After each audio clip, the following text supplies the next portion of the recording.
Cool. So what we're here today to do is to give you a little bit more of an overview on the SmartStore product itself. I know at TRD we showed a quick demonstration that I put together of the offering. Matt's going to give you that little bit of a deeper dive. But the first thing that I do is I thought we'd just reiterate what Kodo SmartStore is. So it's a cloud-based DocuWare configuration. Again, it's the DocuWare product, and we just created a configuration of that. So there's some standard out-of-the-box functionality. For example, no workflow or nothing complex on the back end. There's the two package sizes being DocuWare Base, which is 4 users and 20 gigs of storage, and DocuWare Professional, which is 15 users and 50 gigs of storage. So DocuWare themselves offer platform support, so if anything happens to the DocuWare platform, but then we've built out 2 support offerings following that, being standard, which is email support for minor configuration changes, and platinum, which is priority phone and email support for minor configuration changes. Now, I see there's a few. I had a great response from our New Zealand team, and there's a few of the New Zealand guys on the call right now. We're still working through some of the administration hurdles for the New Zealand market. So this will go live in Infor in Australia. So apologies, guys, but I'll be keeping you updated as to when SmartStore will be available in New Zealand, and we're looking to push that out to you guys very, very soon. A couple of you have registered for a demonstration instance, so you'll still get access to that, and then we can keep that rolling and get you guys used to the product before we launch it over there. So what I'll do now is I'll turn it over to Matt Ryan. So Matt, I will make you the presenter, and we'll have a quick look at the SmartStore product.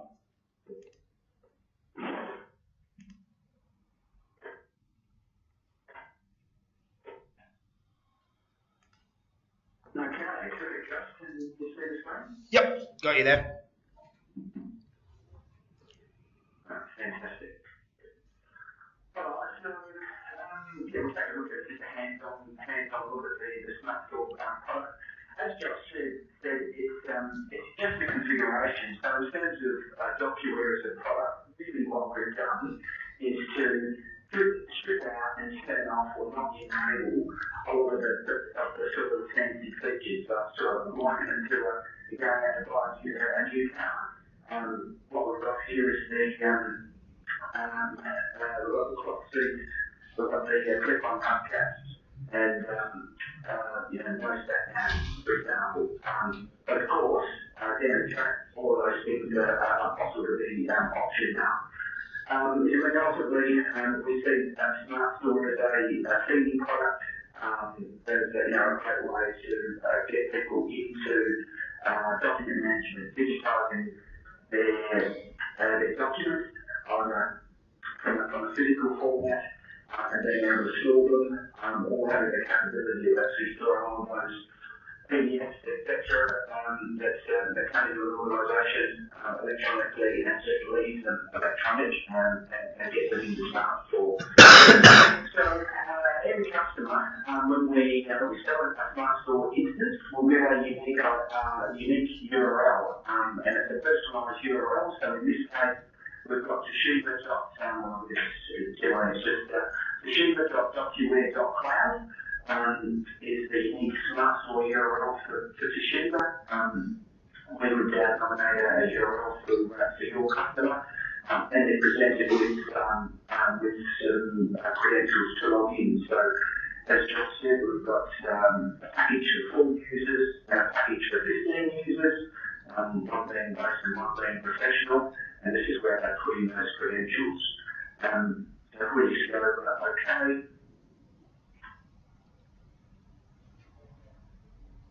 and we're logged into what we call the DocuWare web client. So this is the main interface of the DocuWare product, is the web client. What we've arrived at here is just on here on the left-hand side of our inbox. So you can imagine an inbox In the physical world, where we've got physical documents, is a document that obviously trays on your desk.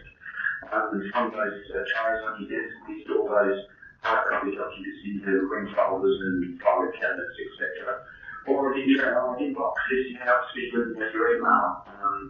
Either way, it's where documents are collated, and this is DocuWare's equivalent.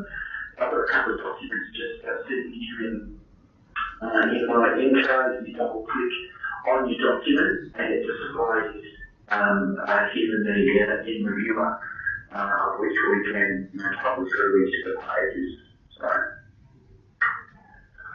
the SmartStore configuration, essentially what we've allowed for in the configuration is a single document repository. So all documents in the SmartStore product will go into a single filing cabinet, of which two groups of users, one group that we're calling a power user, and then the other group being a read-only user, will have visibility to a single repository.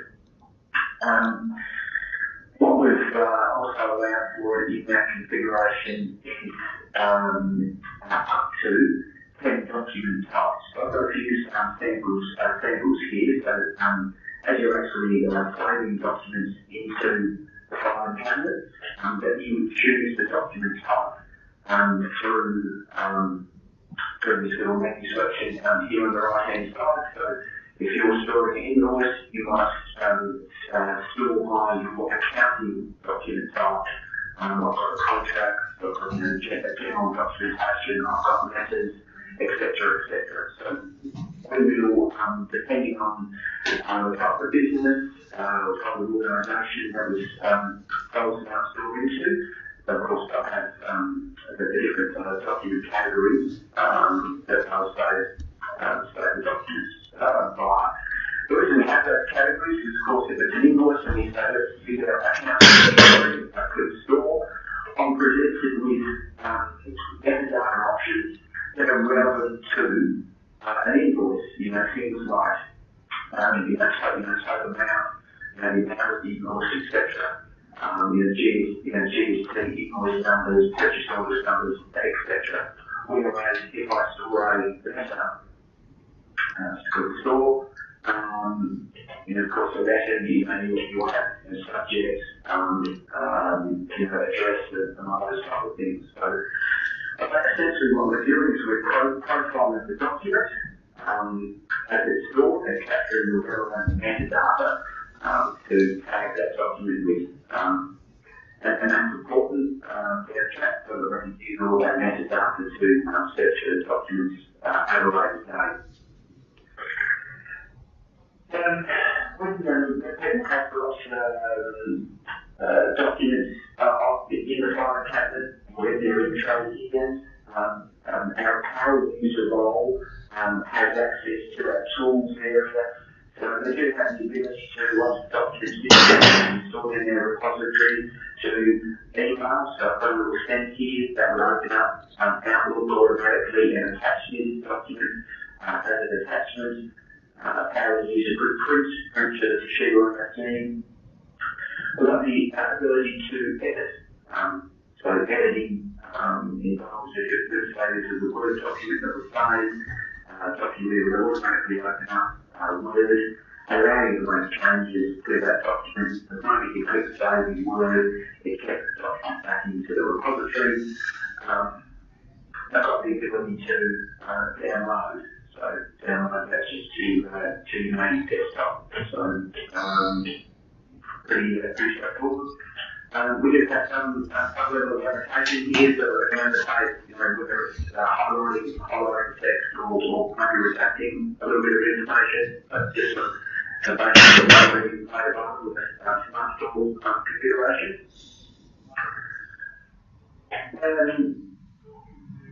And we'll have the ability by our searching capabilities here to we'll have those document categories. You see there just a few document categories listed, so general search, invoice search, lease documents, purchase orders and quote.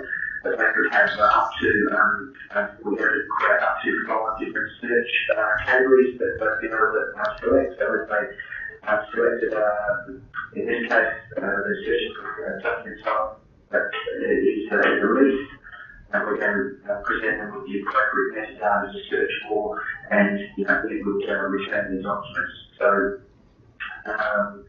it's a fairly straightforward process for us to do that. We'll also provide them up to 5 lists. So again, there'll be 5 and then what a list is, it's a real-time search essentially. So it's looking for a document that matches a certain criteria. Now, a good example of that is perhaps we might have a list that says invoices due and paid per day. So the moment the due date of the invoice matches today's date, it would appear in this list. Okay, obviously if they have it, but you would see all of the invoices in this list. And of course, they could use this with me as like a sticky note type reminder to do that task. Getting that account payable along with reasonably relevant, that we will also provide some stamps as well, where they'll be able to, as they're paying those actually stamped documents as being paid, and through that action stamping the document, which is an annotation. So instead of being paid an annotation, that's on this invoice, that would actually remove that invoice from the invoice to be paid list. So in essence, it's a really simple, basic workaround in one sense. That documents can come into a list once they match your criteria. We can give them a stamp that once they stamp the document, it would be removed from the list. So that's basic, most basic is an entry-level workflow essentially. So it's important that in terms of the users, the SmartStore configuration is going to be limited, just correctly if I'm wrong here, but we're limited to the 4 and 15 package. And those starting gigabytes, so the 20 gig and 50 gig respectively. As I mentioned earlier on, the idea here is that it's a feeding product, and hopefully, there's the opportunity to sort of circle back around at a later stage once they start the digitizing of their documents, to circle back around and perhaps look to expand the system at a later date.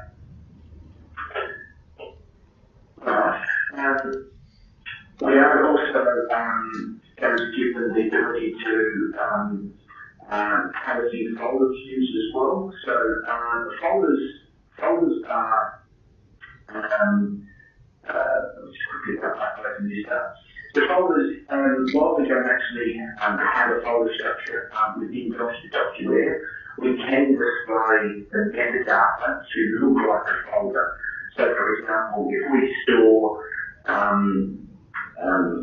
invoices where the document type is obviously invoice and letters, that we can have a folder that we display as invoice, one called letters, and they would open that up, and it's actually metadata, and they would see all the documents within that. So the folder view really is useful for people that are used to their restaurant and their file server, etc., and sort of can't get away from that visibility. We are able to, even though we're capturing it and tagging it with metadata, still displaying in a view perhaps that they're familiar with and comfortable with.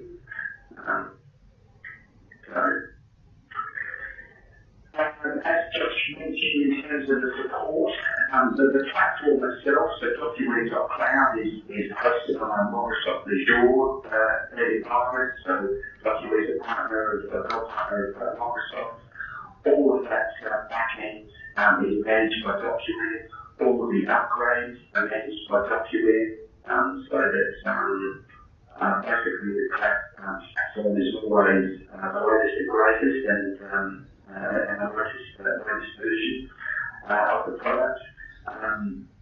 Any of the tools that someone may have downloaded and installed on their local network and on their local PC automatically update, so it automatically detects that the backend is scrolled from version 7 to 7.1 and will promptly use the tool to upgrade. So would you like to update and it just does it all automatically and you're up and running.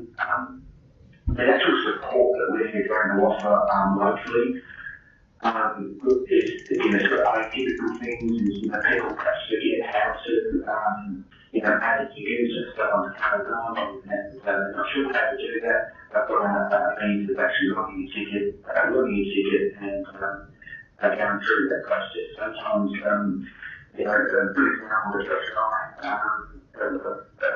many times with people coming up and they say, look, I've got a green stamp, but I would prefer a blue, can I have a blue stamp? So all of those minor configuration changes that I would go through the MCC, log that ticket, and we'll just get that change made.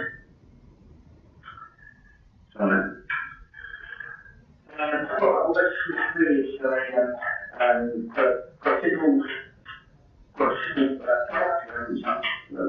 Still happy to do any questions that anyone might have. Yeah, I've got a few questions for you, Matt. It's been really going on. It went very well. I'm just very excited. But this topic, so when you got your editing ability through some Word documents, is that a version control? You could turn version control on, yes. So that's fine. But look at the tick box on the single file cabinet, so from our point of view, that's fine. It's just a configuration. It just needs to be mindful, of course.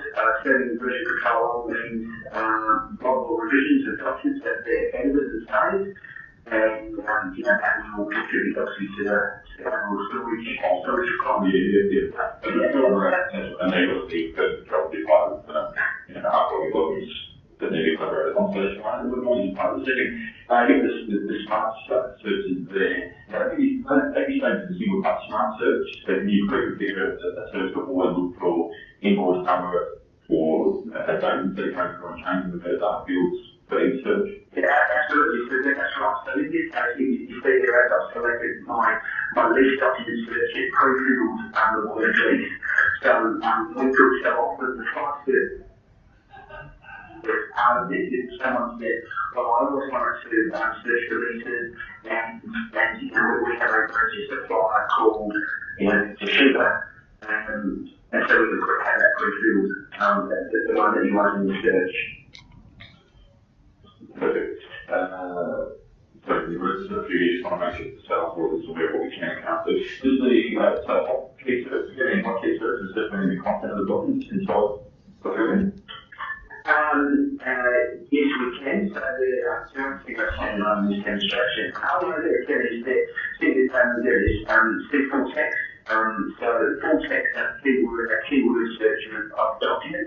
Again, we probably asked if we should have got there is an outspoken call with the client that we allow for. So we'll have a conversation with the client and understand if keyword searching a requirement. If it is, we'll turn it on. It's a tick box. If it's not, then we'll probably leave it off.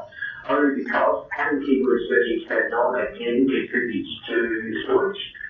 Because if you've got a document in store where we're OCR and storing the content for them, and everything, so everything the correct stuff. Also part of the demonstration, we're going to demonstrate this within the show where Canada was in, obviously, and so I just wanted to record management to the deletions. So you can deletion data there, also that you can search for or bring up invoices that may be paid today. Can you do that with the document instructions? sort of construction. Oh, definitely. So if you have if you were storing if you're storing a document and you might have a list that says, after 2 years here it is because we want to, we want to get rid of it. It's very, especially the newly implemented storage styles here, and especially in the corporate companies that we think of those stores, so that they can find for only 12 months. The retention period will be like a hatred there after 12 months. I don't think that's just actually some point because of the storage side of the business. It's not a hands-on bucket. So probably have with SmartStore configuration, probably handle it slightly different as well, maybe with a full-blown project, but with SmartStore and the basic configuration, we've given a list that say these documents, these are now 2 size documents, and that appear in that list, and give them a stamp that just stamps documents to delete it. Well, they can do a multi-select and stamp it, and then DocuWare would remove those. Beautiful, but it is part of the SmartStore part of the instance of the document. That's no problem. It'll be a list, and we would give them a delete. So one of the 3 stamps that we give them, we would make it a delete stamp if that was required. I think it's very relevant because of the file storage capacity. Because there's how much different push to develop 15 and 50, and if you put a lot of storage, it's doing a lot of archiving. I think with this kind of service is SmartStore, so the collection will be definitely a part of the demonstration going forward. The last one you brought up, you guys are doing an hour and a half of scoping. So how much data collection or scoping is required from the sales force? Is they're doing the demonstrations themselves, whether that's right, Josh, that the sales force, you see they've got a sales force doing their own demonstrations? Look, the aim is yes. I think it's a confidence thing as well. So if we need to make sure that everybody's confident before they're out there doing demos, but yes, the aim is that you'd be able to pull up your own instance and do a demonstration on your own PC. Okay, so with that, they usually qualify the combination of those two correct, or is it a different sort of scoping that we need to do? So we've got what we're agreed to do, for example, is we've had our first SmartStore and what we've agreed to do is that someone find the opportunity, they start up the opportunity based on the correct feature set, and then take down a line out scoping call. That scoping call effectively, because we already know the configuration, single repository, up to 10 documents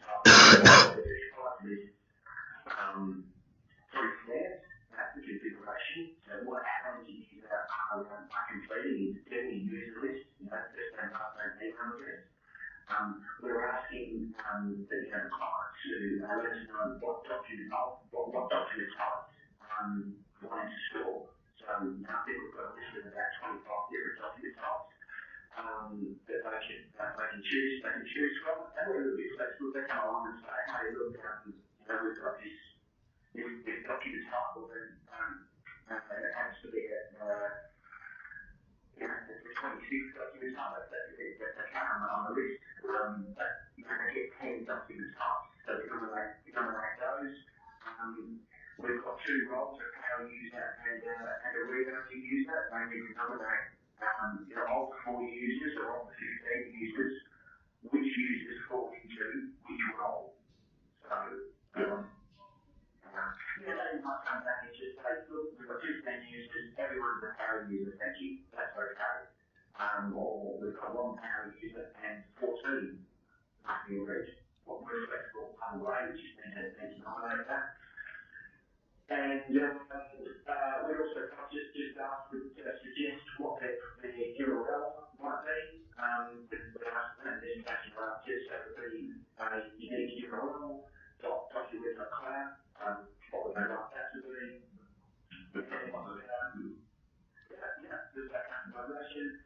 And ultimately there will be one of the users will be a godlike user that can administer all of this, who that will be. So, and that's pretty much it. We just collate that into a Toshiba. It's a Toshiba document, a Works document, fire it up to the client to get signed. So the SAW, and then the guys get configured. Sorry, guys, on that document, I've been firsthand with that, dealing with a client up here. You know, have you got that there? Can you just bring that up and maybe just show the guys in the meeting what's required? Is there something you got handy? I'm actually at the client side here and check through the highway and Yeah, look, I've got a couple of screen grabs, but we're going to talk through that afterwards in the documentation section. Because I used to clarify that it sort of, I wasn't certain, I had asked quite a few questions when I first got that.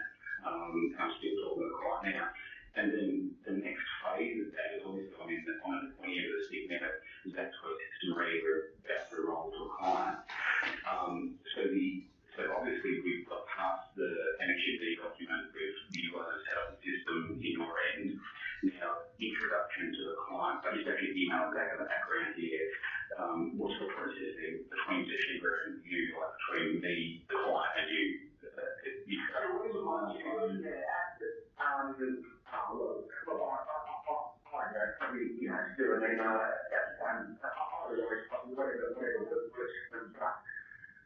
We would want you to obviously position, definitely want you to position who take the hit, where they obviously fit you, while we're doing discovery, while we're doing that configuration, and while we're doing the 1 hour power user training at the end.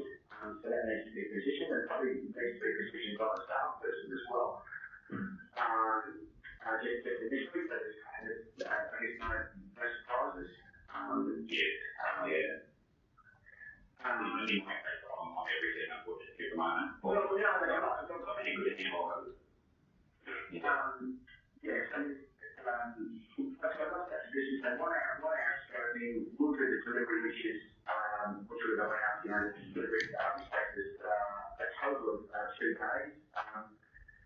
And then we've got an hour at the end of power user training, of which will be giving the customer a DocuWare web form. So we'll send them a URL link, which again is all branded and all Toshiba. And they'll do a sign on screen, delivery acknowledgement form, say that SmartStore is delivered. So it's just on that delivery. Once we have a signed scope of work, that's when we spin up the cloud instance. So it's really important to understand that this cloud is a subscription. And like all cloud-based subscriptions, the second you go on to them, you start paying. You want to use Office 365, get your credit card out, log on to the website, and you start using it straight away. Now, the difference here with DocuWare is DocuWare do give us 30 days free up front. Okay? So we get 30 days separately. To get 30 days to get these 2 days of configuration done. What Toshiba would like to do is, what we've agreed is that we will build, the subscription will start on the 1st of every month. So we build the 1st. So, the idea here is we probably, we spin up a cloud trial once the SOWs started, giving us enough time to get the cloud instance prepared, power user training ahead of and being built on the 1st of the month. So, and not everyone will get their 30 days. We'll get it 30 days because we might have SOW signed on the 15th. But if it was, let's say they signed the SOW on the 30th, we'd probably wait until the 1st of the month before we spun up the cloud trial so that we can get all of that configuration done and the training done before this subscription starts. on the first of the following month. So I think that makes sense. That's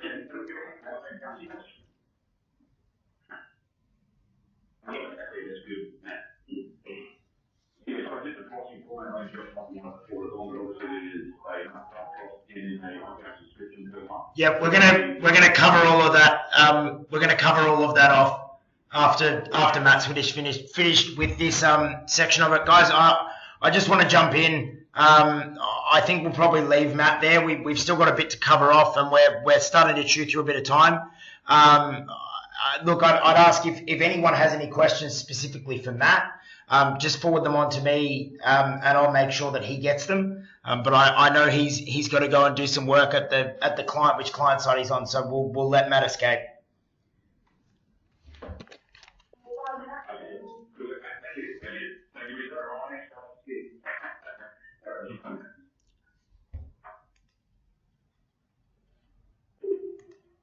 Okay, guys, so we'll jump back over here. Now, interestingly enough, talking about pricing.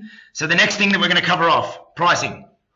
Now, the way that this is structured is there is a configuration fee. Now, this configuration fee is standard for all of the offerings within the SmartStore package, because essentially the only difference between the base and the professional is just the amount of users. Everything else is functionally the same. Keep in mind that all of these are ex-GST, but that's $3,400, and that's, sorry, I've got upfront here in brackets, but it's either upfront or if you're financing it alongside hardware. We've then got our DocuWare base, which is 4 users and 20 gigs of storage. Look, I've got the product codes here from Infor. So what Sol Base standard is determining here is that is both the subscription to DocuWare and the support component being the standard support, and that's $489 per month. And then we've got Base Platinum, which is the higher level of priority phone and email support. That's $560 per month. We've now got the DocuWare Professional, being the 15 users and 50 gigs of storage. So same deal, Professional Standard being $978 per month, and Professional Platinum being $1,049 per month. Got here again, yeah. So that product, I think it's quite clean from the customer's perspective, that they just want to know how much they're going to pay per month in a monthly subscription. So that cost includes both the support and the DocuWare subscription. And something else to note, I mentioned it at TRD, but I'd like to mention it again. We do require a minimum 12-month commitment from the client. Now, that's not to say that you can't sign them up on a 60-month agreement, but it does have to be a minimum of 12 months. So go to the good stuff, being commissions. So commissions, look, paid on your standard commission plan. It's paid on both the configuration and the monthly subscription. So the configuration commission is paid up front, and then the monthly subscription commission is paid monthly as an annuity. If it's a finance deal, so obviously if you're financing the configuration cost alongside a machine, it's financed, but the monthly subscription isn't financed. I want to make that clear, because a couple of the questions that I've had, there seems to be a little bit of confusion around that. We can't finance the monthly subscription portion. If you finance the deal, it would just appear as one monthly payment, but it would still be a separate component, as in we can't finance, for example, 60 months of DocuWare Cloud subscription up front. We do have to, DocuWare requires us to pay that monthly, therefore we have to charge the customer monthly. There we go, got that. And also something that I've had a few questions about, there's no Rev Rec for this SmartStore product. I've had a few conversations and we've discussed it, and that decision's been made because ultimately if we were going to recognize the revenue from this product, MTEs would probably go up, and I know that's something you guys don't necessarily want. These products won't be added to the promo and the MPS Lite price lists. They'll just be in the standard commercial price list. And there's no new business bonus. So something to make very clear. for all of these SmartStore sales, there's no new business bonus. So we quickly touched on the info side of things in the sales documentation at TRD. Something again I'd like to reiterate. This does have to be on direct debit. So for a client to take up a SmartStore subscription, they require direct debit. So they need to provide they need to have a signed Toshiba OneDoc that needs to include that direct debit request form, and an extra A if you're financing the deal. We've got the signed sales order here, so we can see down the bottom of the page you've got your product code from the configuration.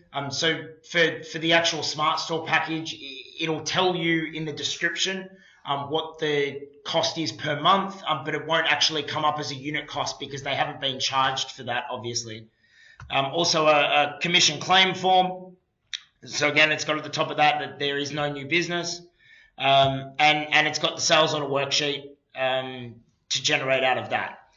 And look, up till this point, something I'd like to make clear, and if you've got any feedback for me, I'd love to take that on board.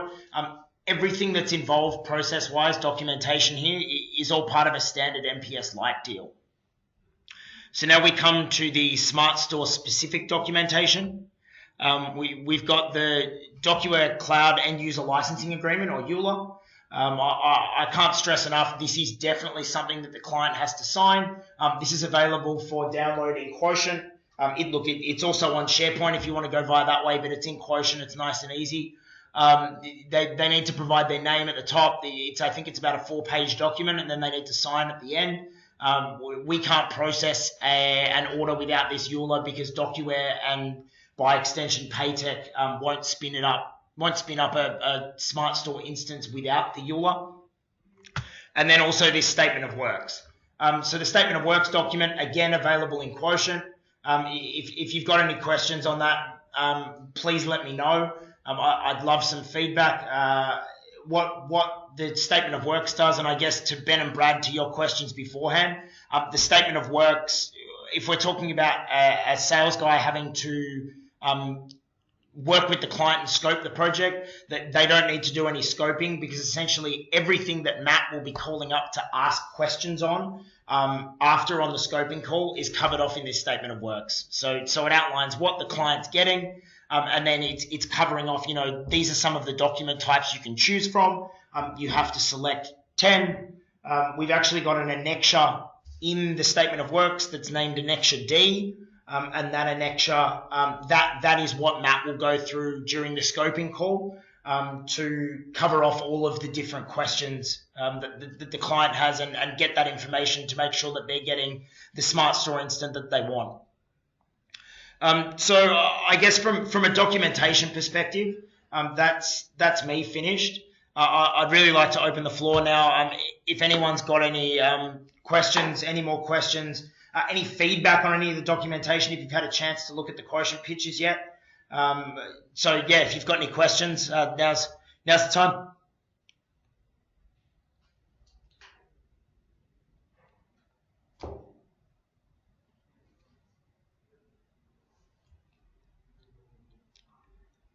Okay, so if there's no questions, obviously this has all been recorded. Oops, sorry, is there someone there? No, just a bit of feedback. If you've got any questions, look, please give me a ring, send me an email, any feedback. Likewise, if you feel like there's anything that we can add to the collateral range that would really help you sell it, look, that's something that I can turn around quite quickly. If you think that, for example, that there's another content piece that we can provide, whether you'd like a new video piece, something like that. That's something I can work out and push through very, very quickly. A couple of other notes: if you've registered for your SmartStore instance, that'll be coming very, very soon. We're working through that with Matt and Paytech now, but you'll all be receiving individual logins to a SmartStore instance. If you hadn't registered for one, or if you're not sure that you've registered for one, send me an email and I'll make sure that you get a login when they arrive. And yeah, that's it for today. If there's no more questions, I'll send this recording out and a couple of the different notes that we've spoken about, and we can keep this rolling.